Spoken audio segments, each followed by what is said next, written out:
चला आज साहेबांच्या डब्यासाठी ना भाजी बनवायची आहे. मिक्स गोड घ्यायची, वांग्याची मिक्स मूग डाळ हे काय काय साहित्य लागणार आहे घेतलेलं आहे मी. बनवून भाजी चटक्यासाठी जिरा मोहरी लागणार आहे. गॅस ऑन करून घेतलं आहे मी. त्याच्यामध्ये आपल्याला आता कांदा टाकूया.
तर बघू शकता छान आपली अशी मिक्स भाजी झालेली आहे. कुकरमधून बाहेर काढली आणि वरती ना ही कोथिंबीर आहे ना ती टाकून घ्यायची.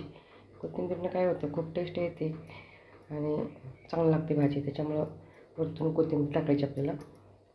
तर बघू शकता आजचा साहेबांचा डब्यासाठी मी डाळ वांगीची भाजी मस्त मिक्स बनवली. तर चला आजचा व्हिडिओ कसा वाटला नक्की कमेंट करून सांगा. लाईक करा, शेअर करा, नवीन चॅनल सबस्क्राईब करा. Bye bye.